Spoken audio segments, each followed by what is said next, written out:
Assalamualaikum warahmatullahi wabarakatuh. Waalaikumsalam warahmatullahi wabarakatuh. Selamat pagi anak-anak. Pagi. Salam sejahtera untuk kita semua. Bagaimana hari ini? Baik. Ada yang tidak masuk hari ini? Ada. Siapa? Diki. Oh, Diki kenapa? Sakit. Oh, ya. Anak-anak, kita doakan semoga Diki cepat sembuh. Ya, untuk pertemuan berikutnya Diki bisa mengikuti pembelajaran seperti kalian, bisa menambah ilmu kalian untuk belajar sekolah ini. Sebelum kita mulai pembelajaran kali ini, kita berdoa terlebih dahulu ya. Langsung saja Pak Pimpin berdoa menurut agama dan pertanyaan masing-masing. Silakan. Berdoa selesai. Nah, untuk hari ini yang akan kita pelajari itu terkait arti dan makna Sumpah Pemuda. Jadi Sumpah Pemuda dulu 28 Oktober 1928 itu arti dan maknanya apa akan kita pelajari dari ini.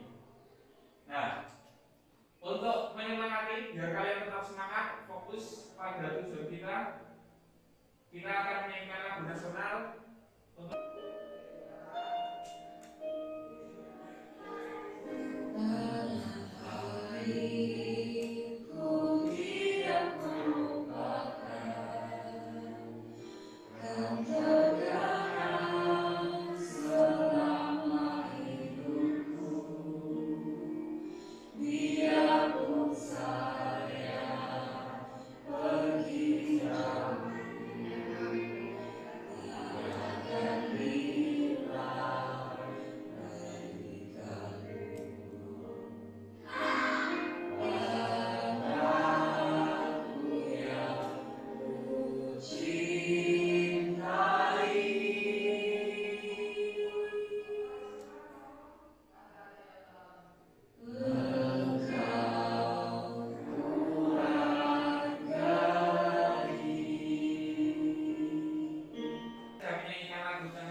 menjelaskan peran organisasi pemuda. Ini nanti ada organisasi apa saja yang berperan dalam peristiwa Sumpah Pemuda.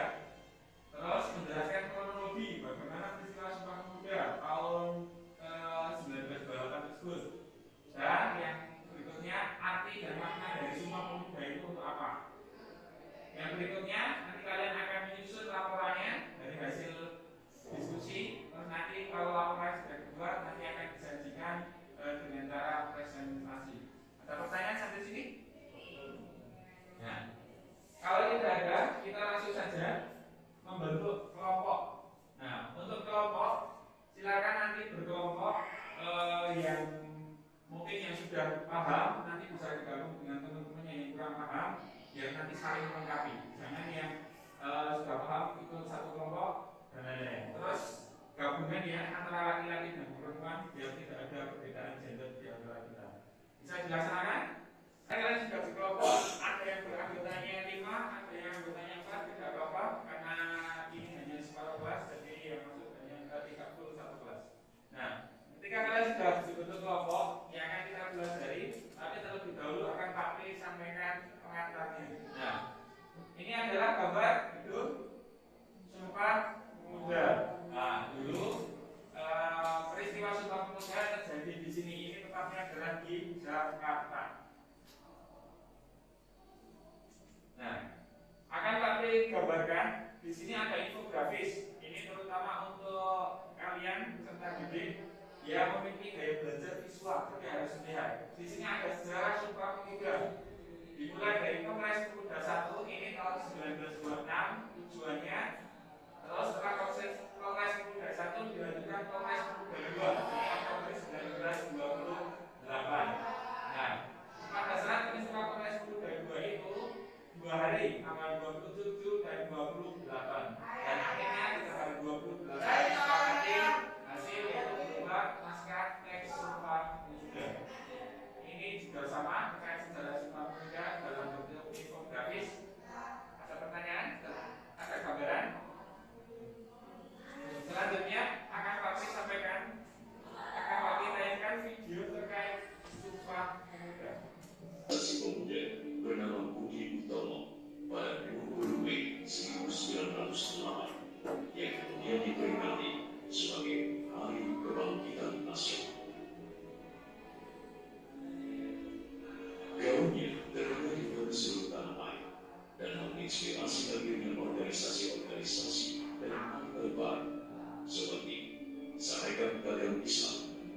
Serikat Islam pimpinan Cokroaminoto, Partai Politik Indonesia Partai oleh RN Suwadi Sudianinta atau Diatur Dewan Tangan, Cipto Mangunkusumo, dan Nawastega. Gerindra Bung yang diprakarsai oleh Saktiman Yudhoyono Sanjoyo yang kemudian berubah nama menjadi Yong Yava. Dari timur, lahir Yong Ambon, kemudian Yong Sertes, Sekarukun, dan pemuda tahun pertama. Sementara itu, tokoh perhimpunan Indonesia di negeri Belanda juga tak ketinggalan membuat pergerakan. Pada 15 November 1925, diadakanlah pertemuan yang dihadiri oleh Yong Yava, Yong Swantanenbon, Yong Ambon, Yong Paraxlon, Raja Minahasa, Sekarukun, dan pembina perorangan untuk membentuk panitia Kongres Pemuda pertama. Kelanjutan dari pertemuan ini adalah terselenggaranya Kongres Pemuda pertama pada tahun 1926. Dalam kongres ini diusulkan untuk mengadakan fungsi atau gabungan di antara badan organisasi pemuda di tanah air untuk menentukan visi. Namun mereka kesepakatan mengenai pembentukan fungsi organisasi belum diadakannya Kongres Pemuda kedua. Kongres yang diketuai oleh Sukondo Joyo Puspito ini diselenggarakan pada 27 dan 28 Oktober 1928 di sebuah rumah di Jalan Keramat 106 Jakarta yang diduga berfungsi sebagai. Nah, itu tadi yang terkait peristiwa Sumpah Pemuda.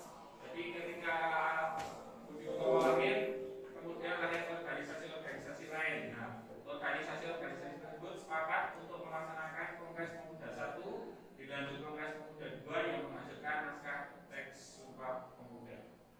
Sampai di sini ada pertanyaan? Kalau tidak ada pertanyaan, kita lanjut. Nah, silakan kalian berdiskusi di buku siswa, buku paket itu sudah ada. Apa yang kalian diskusikan itu berkaitan tadi kata dari infografis dan juga video yang sudah kita lihat bersama. Gambarannya seperti ini. Nah, dari peristiwa Sumpah Pemuda, silakan kalian cari jawaban dari bagaimana kronologi peristiwa Sumpah Pemuda tersebut, siapa saja organisasi pemuda yang terlibat, apa isi teks Sumpah Pemuda, apa makna Sumpah Pemuda bagi perjuangan kemerdekaan, dan apa makna Sumpah Pemuda bagi belajar. Silakan berdiskusi. Cari jawaban dari pertanyaan-pertanyaan tersebut. Silakan yang tahu bisa kasih dokumennya, mungkin yang kemudian belum tahu. Silakan bekerjasama dengan baik. Nanti masing-masing anggota kelompok nanti untuk mencari jawabannya. Silakan. Kalau ada pertanyaan bisa tanya ke Pak. Nah, ini di sini kan ada beberapa organisasi pemuda. Setelah Budi Utomo ada Diporo Darmo, Java, Yong Ambon, dan lain-lain.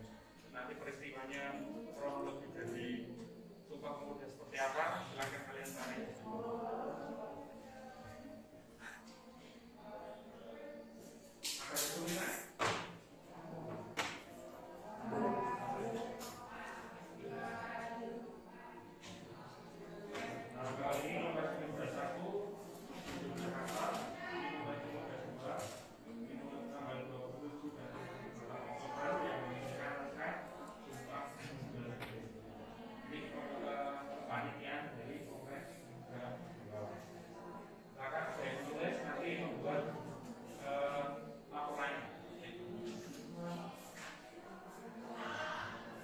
Buat laporannya ya dari hasil diskusi itu.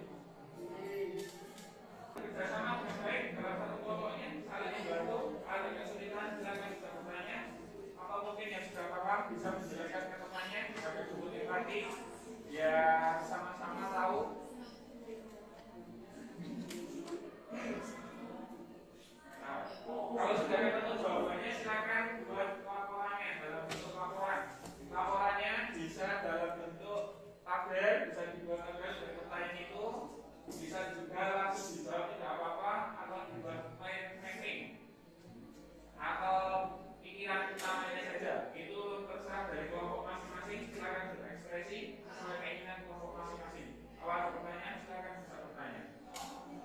Hentikan saja apa yang Anda lakukan.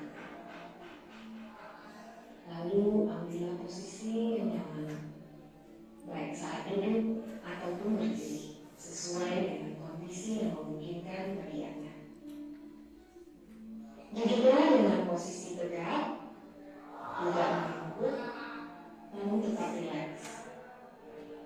Rilekskan kedua bahu kiri dan kanan. Letakkan kedua telapak tangan pada paha.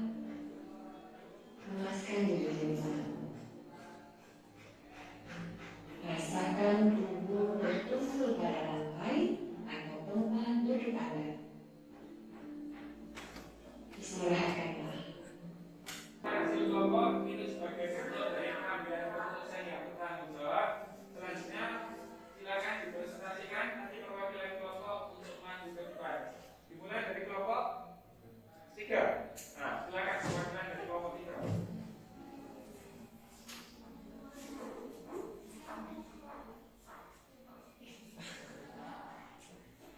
Kalau yang lain memperhatikan teman-teman yang mau presentasi.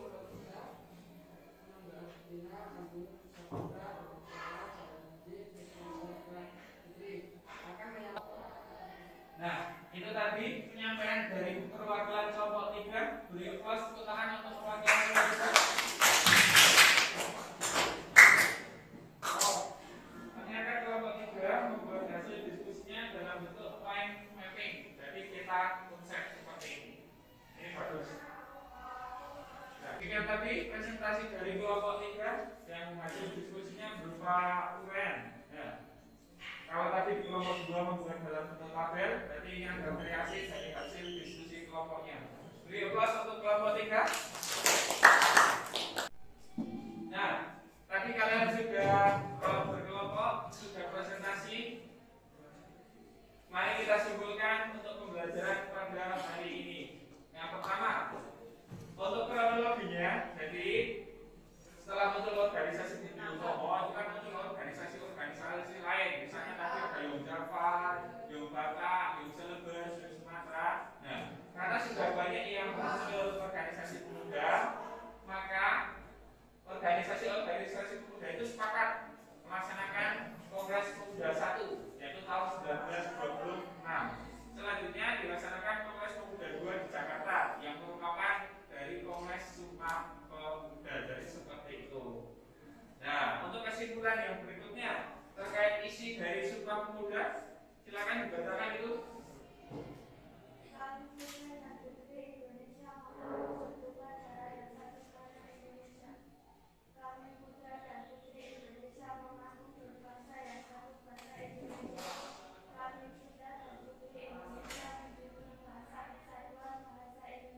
Ya, terima kasih. Jadi itu isi Sumpah Pemuda. Sebenarnya teks aslinya kan banyak, tapi isinya ada 3 itu.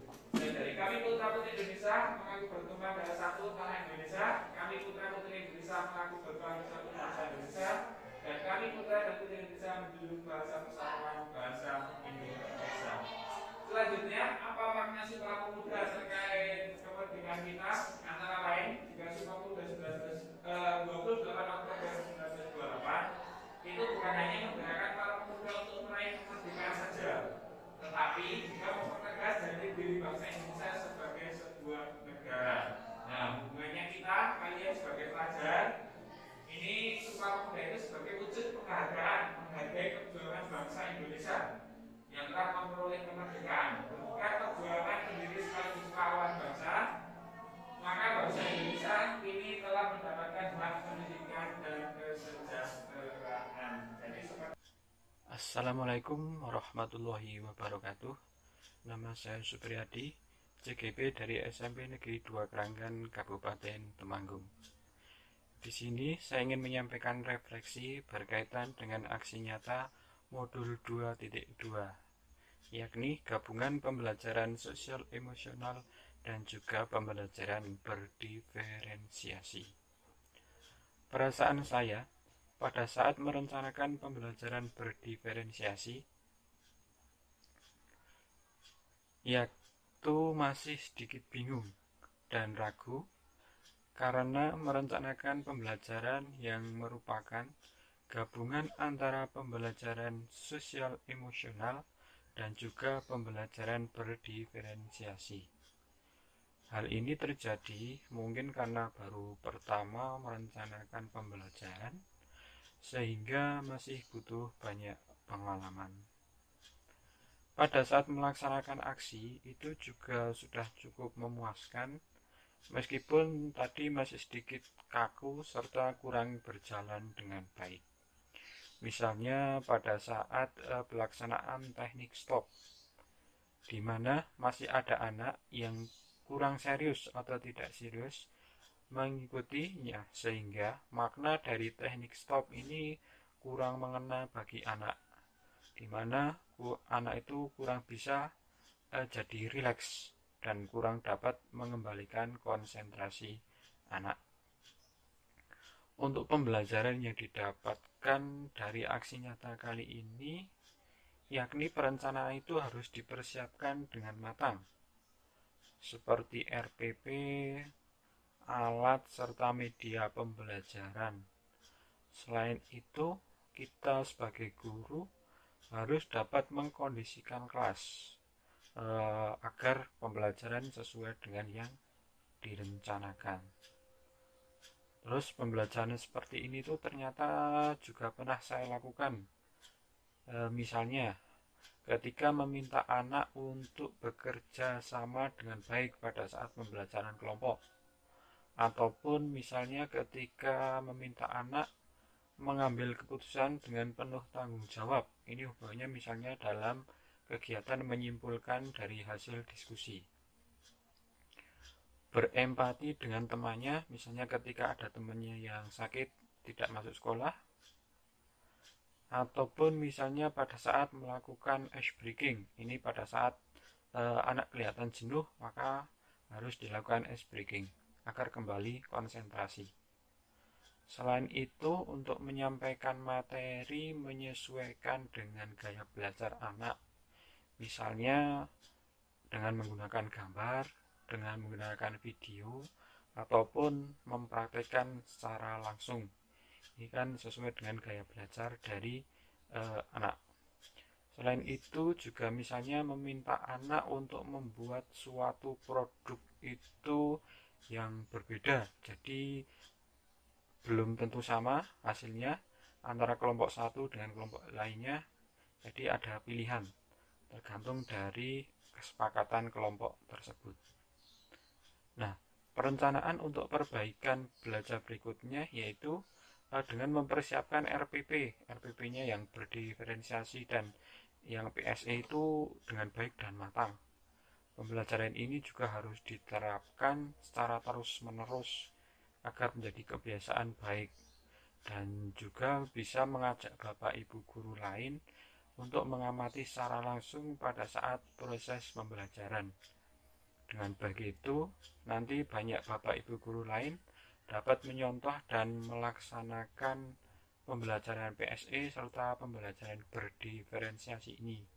Nah, harapannya dengan banyak pembelajaran seperti ini, nanti minat, bakat, ataupun potensi anak itu dapat berkembang dengan baik.